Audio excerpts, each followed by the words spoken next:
За сайн байцгаана уу?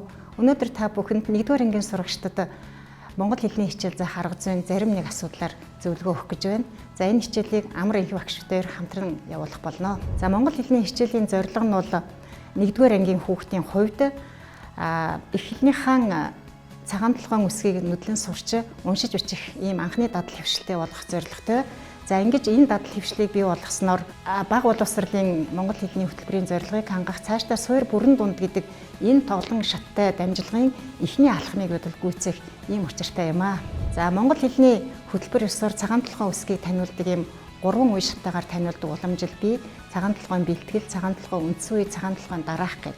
За одоогийн мөрдөж байгаа сургалтын хөтөлбөрийн агуулгыг ярих, сонсох, унших, бичих, хэлзүү гэсэн энэ 4 бүтцтэйгээр бол агуулгыг хэлбэржүүлсэн. Энэ олон суралцахын зорилтыг бид заахтаа одоо дараалж биш, өөрөөр хэлбэл саяын унших, сонсох, бичих, хэлзүү гэдэг энэ 4 маань яг зэрэгцэж явдаг онцлогтой. Ямар нэгэн авиа үсэг шинээр үзэх болгонд тэр авиа хэлэнд яаж сонсогдож байна уу, яаж хэлэх үү, яаж бичих үү, яаж унших үү гэдгийг заавал хичээл болгон дээр зэрэгцүүлж хийж явах учраас энэ хөтөлбөрийн зорилтууд маань хичээлийн жилийн турш хэрэгжинэ гэсэн. Зарим хичээлийн хувьд бол нэг зорилт маань 1-7 хоногийн хичээлээр хэрэгжээд дуусдаг бол монгол хэлний хувьд бол бүтэн жил буюу цагаан толгойгоо үзээ дуусал энэ өдөр болгоны хичээл дээр энэ 4 үйл бол бас хийгдэж явах ийм онцлогтой хичээл юм аа. За цагаан толгойн бэлтгэл үеийг бол та бүхэн маань нэлээд амжилттай зааж хэрэгжүүлж байгаа.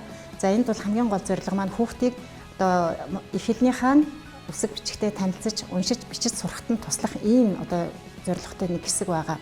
За энэ үед бол хүүхдийн хэл яриаг хөгжүүлэх, уншлаганд бэлтгэх, бичгэд бэлтгэх, хэлзэн ойлголт өгөх гэсэн энэ одоо агуулгыг бол нэлээд энэ зорилгын хүрээнд бол үйл ажиллагаагаа явуулдаг. Мэдээж бид нар бичгэд бэлтгэхэд хэд бол одоо хүүхдийн нөгөө гар сарвууны булчин хөгжөөгүй учраас одоо үзгээ барьж сурах, за тэгээд дэвтрийн шугам баримжаалж зурлаг зурах гэд энд бол одоо өөрөөр хэлбэл гар зөвшрүүлэх үйл ажиллагаанд бол нэлээд чамгүй их зардлыг та бүхэн бол мэдж байгаа.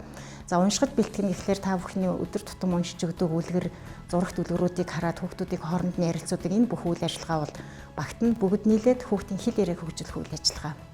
За хэлзэн хувьд одоо өгөх гэж байгаа гол ойлголт маань болохоор бид нар одоо хэлний нэр томьёонуудыг, одоо хэлний зүйн нэр томьёонуудыг эхлээд тэдэнд сургах хэрэгтэй болно.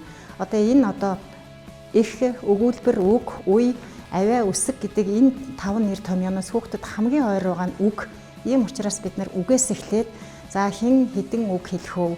Одоо хувцсыг нэрлсэн үгнүүдийг хэлээрэй гэх мэтээр эхлээд үгээс нь эхлээд за дэшиг нь өгүүд нийлж өгүүлбэр зохион, өгүүлбэрүүдээс их юм уу, үлгэр зохиодог ч юм уу гэж ингэж одоо ахиулах маягаар хэлний нэгжүүдийг танилцуулна. За дараа нь одоо үгээ задлж үе авиа болгох ийм ажлууд бол хийгднэ. За ер нь бол энийг яагаад хийж байгаа юм гэхлээр эдгээрийн тухай онлын ойлголт өгнө гэхээсээ илүү одоо яг сургалтын практик, сургалтын үйл явцад багш хэн өгүүлбэр зохиох вэ? 5 үгтэй өгүүлбэр хэлээрээ эднэр гэсэн ийм маягийн асуултанд хүүхдүүд саадгүй ойлгож хариулдаг, оролцдог болгох ийм зорилготойгоор энэ хичээл маань бол явж байгаамаа. За цагаан толгойн үндсэн үе бол хамгийн одоо чухал үе. За энэ үед бол хүүхэд монгол хэлнийхээ одоо цагаан толгойн 35 үсэгтэй танилцах ёстой. За тэгээ энийг танилцуулж ирдэг гол арга маань авианы задлаг нийлэг арга, хүүхдийн идэх оролцоон суурьсан идэвхтэй сургалтын арга гэдгээр бол ерөнхийдөө таймж бичсэн байж байгаа. За энд юу бичсэн гэхлээр энэ саяын танилцуулсан 2 аргын одоо гол онцлогийг бичсэн. За нэгдүгээрт нь авианы задлаг нийлэг арга гэхээр авиаг эхлэн таниулаад үүнээсээ улбалан уншиж бичиж сургадаг бол ийм арга байж байгаа. За тэгэхээр нөгөөх нь үсгийн арга. Энэ болохоор бас үсгээс эхэлж үсгийг таниулаад дараа нь дуудлага бичлэгийн таниулж сургадаг ийм 2 арга байгаа. За тэгэхээр үндсэндээ бол 1-р шатны гүйгүүлэгч их шиг авиа, 1-р шатны гүйгүүлэгч, 2-р шатны гүйгүүлэгчийг бол энэ одоо үсгүүдийг авианы задлаг нийлэг аргаар таниулдаг бол одоо онцгой 4 гүйгүүлэгч, за яагийн төрлийн үсэг буюу үйт үсэг, за хатуу зөөлний тэмдгийг үсгийн аргаар таниулж ирсэн ийм уламжлалтай. За ингээд та бүхэнд одоо хүрсэн байгаа гарын авлагад энэ одоо авианы задлаг нийлэг арга үсгийн аргаар ямар үе шатаагаар хичээл заах вэ гэдгийг одоо зөвлөсөн байгаа учраас та бүхэн тэндээс дэлгэрүүрэн харуулаарай. Одоо та бүхэн авианы задлаг нийлэг аргаар хичээл заасан багшийн хичээлээс үздэцгээе. 1-р ангийн сурагчдад авианы задлаг нийлэг аргаар Т гүйгүүлэгч авиа үсгийг хэрхэн таниулснаа та бүхэнд жишээлэн үзүүлье. За хүүхдүүдээ хэлэгцрүү анхаарлаа хандуулаарай. Аялалдаа тавтай морил. Хэдүүлээ өнөөдөр аялалд гарцгаах болно. За багшийн нь үзүүлж байгаа энэ зургнууд юу байна? Багштай хэлээрэй. Түдээ? Улаанбаатар хот. Манай улсын нийслэлийн нэрийг юу гэдг юм бол? Мэдэх үү? Улаанбаатар хот. Улаанбаатар хот. Дагаад хэлээрэй миний хүүхдүүд. Улаанбаатар хот. Дагаад хэлээрэй. Хот. Хот. Хот. Хот. Хот. Хот. За бидний өмнө үтсэн их о аваа сонсогдож байна. Одоо өнөөдрийн бидний шинээр үзэж байгаа аваа маань эт. За үгийн төгсгөл эт гэсэн аваа сонсогдож байна. Энэ гурван аваа маань нийлэхээр хот гэсэн үг байна. Хот. Хот. Хот. Хот. За бидний хэл маань шүдний үзүүр тулж сонсогдож хэлэгдэж байна. Хот. Хот. Маш сайн байна. Өнөөдрийн багшийн саяны хэлсэн аваа хаана яг сонсогдож байгааг багштай хэлсэн шүү. Дагаад хэлье. Шатар.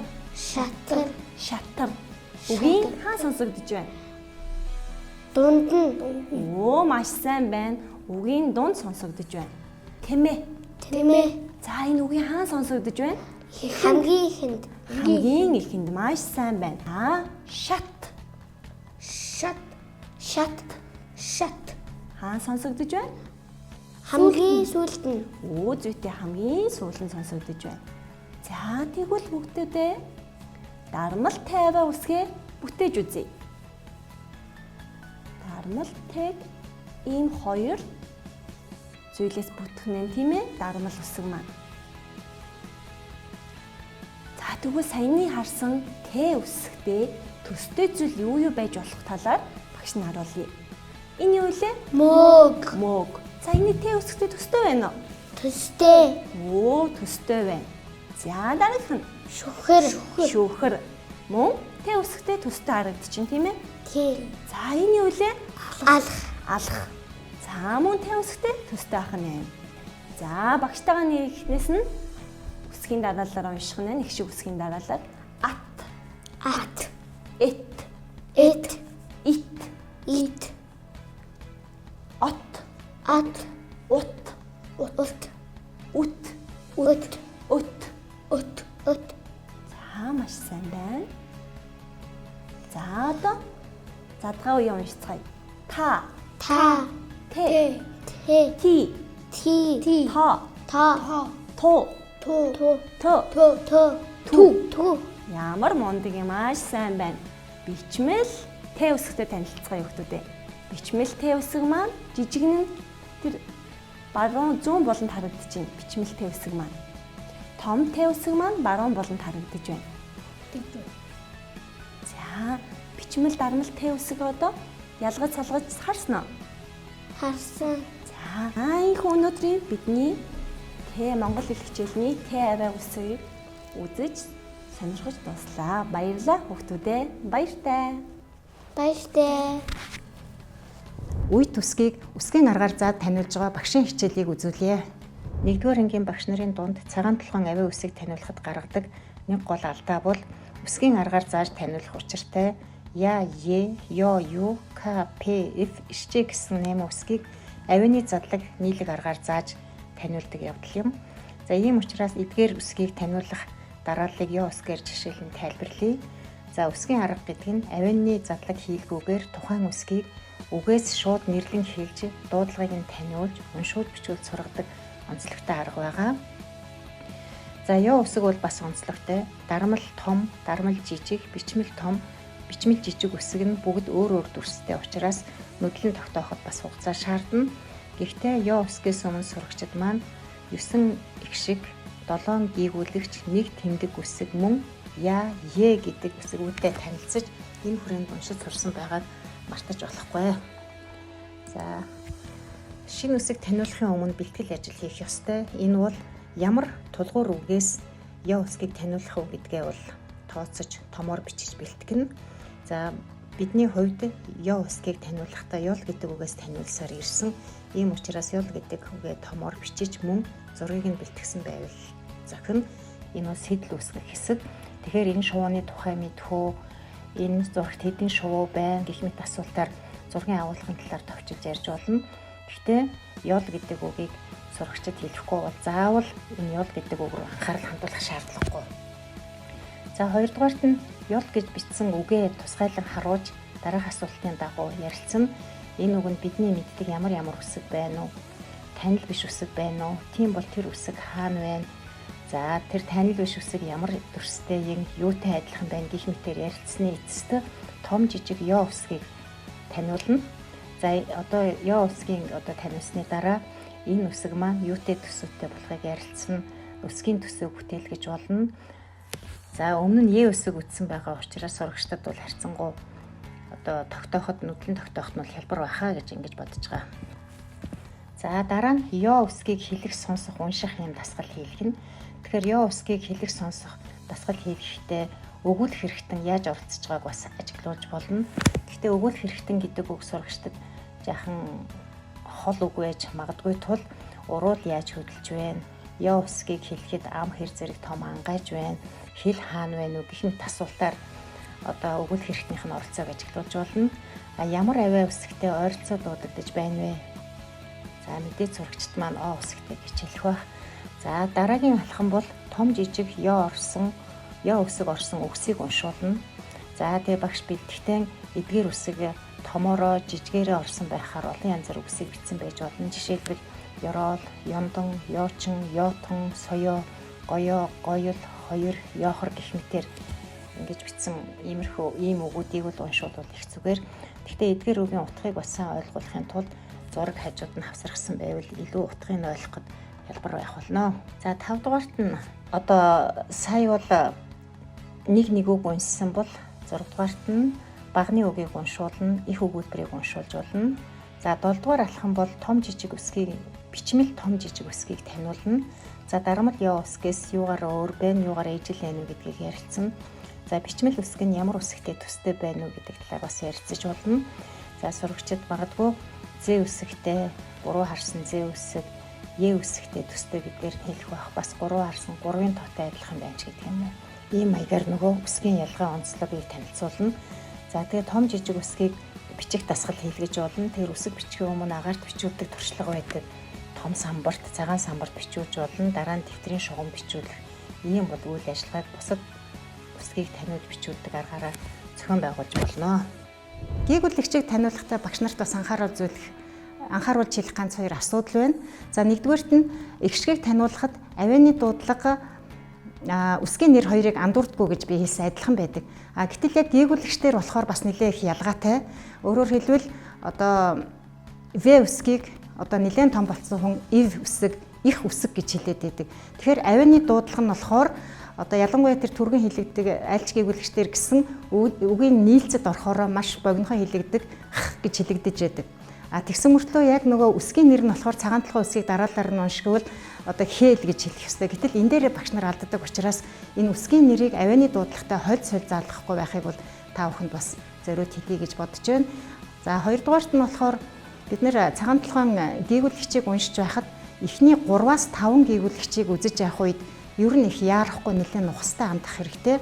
Өөрөөр хэлбэл гүйгүүлэгчийг ихшгээр амьдуулаад үе бүтээж үеэн бас нүдэж таних ийм процессыг явагдаж байдаг учраас энэнд нь бас дэмжлэг үзүүлж аль болохоор ангийнхаа хүүхдүүдийг бүрэн үсгээ нүдэлчихсэн тэрнийгэн үе ихшгээр амьдуулаад уншдаг болчихсон үеэ нүдэлчихсэн байлгахын тулд энэ дадал хвшлийг тэр эхний нэг 5 гүйгүүлэгч дотор нь нэлээд нухацтай хандаж цаг хайрлахгүй ажлууд их зүгээр.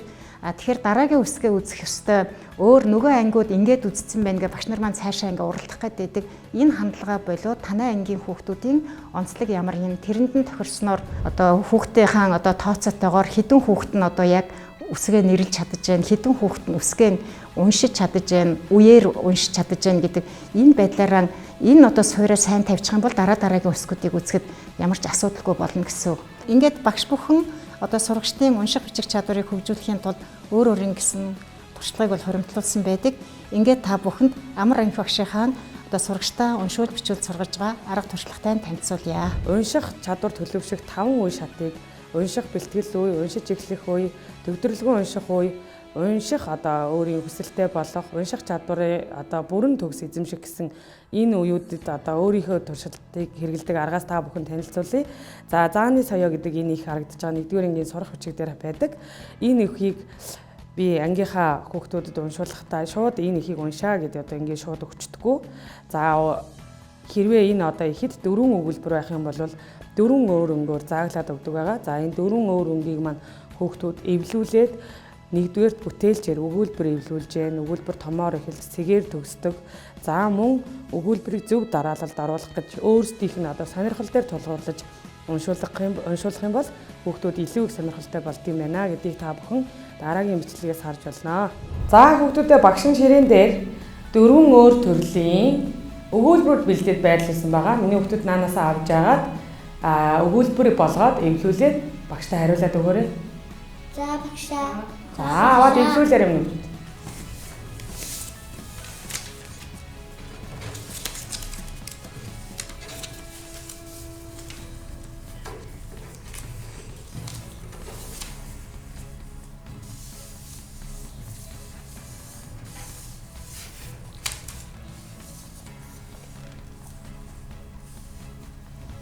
За ивэл багштай бүтээсэн өгүүлбэр уншаад өгөөрэй. Заан халуун оронд амьдардаг.